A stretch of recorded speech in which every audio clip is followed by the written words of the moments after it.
Hi guys, it's Miss Debbie with the Appomattox Regional Library System, and today I have 3 fun fall leaf crafts for you because it's finally fall.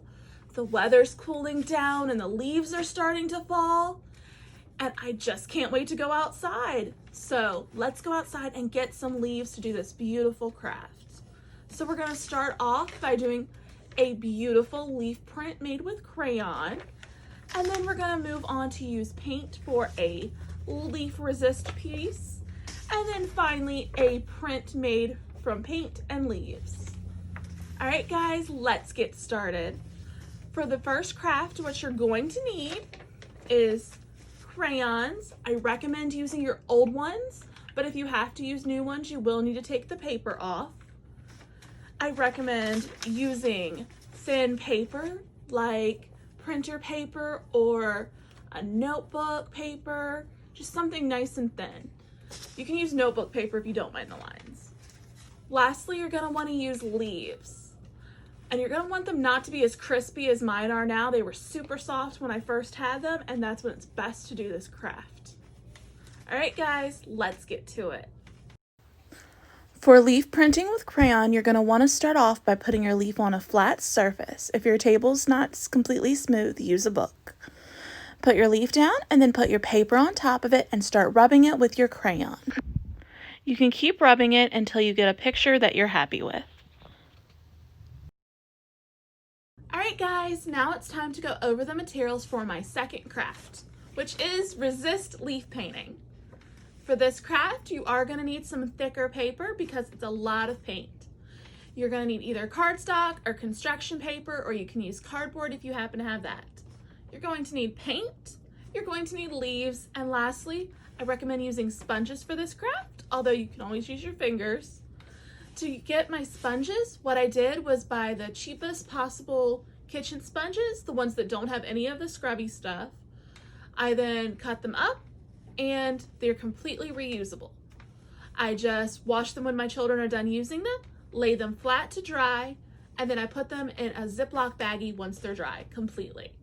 And they last multiple times. I think we've used them about 10 or 12 times now. All right, let's get to it. For leaf resist art, start by arranging your leaves however you like on your paper. Once you've done that, use one hand to hold down a leaf and start dabbing around it with your sponge. When you're completely finished doing the outline of a leaf, go ahead and remove the leaf to avoid getting any slippage and messing up your outline. If you start outlining a piece and it happens to slip, go ahead and use the guidelines you've previously made to put the leaf back where it goes. Once you've completely finished outlining your leaves, go ahead and fill in any remaining white space with paint, leaving the only white space the outlines of your leaf. If you like, you can go ahead and trace the outlines with a black or gold marker just to make it pop a little bit more, but that is optional. Now we're going to go over the materials for my third and final craft, leaf printing. Now for this craft, you're going to need paint. You can use any kind of paper you like. You're going to need leaves. And for this one, I really recommend using a paintbrush. You can use a sponge or your fingers, but I think a paintbrush gets the paint on super thick, and make sure you get it on fast enough that none of it dries before you're finished painting your leaf. All right, let's get to it. Start by painting your leaf. You want to get a nice thick bit of paint on your leaf, and you can totally reuse a large leaf multiple times.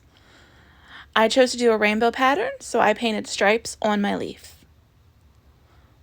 Once I was ready, I put a sheet down where I'd been painting my leaf, and I firmly pressed to get a beautiful outline of my leaf. You can usually get 1 or 2 prints off of one leaf painting. Thank you guys for watching my video, and I can't wait to see what beautiful fall leaf art you made. Come back and watch my next video, and please try to get outside during this beautiful weather. Bye!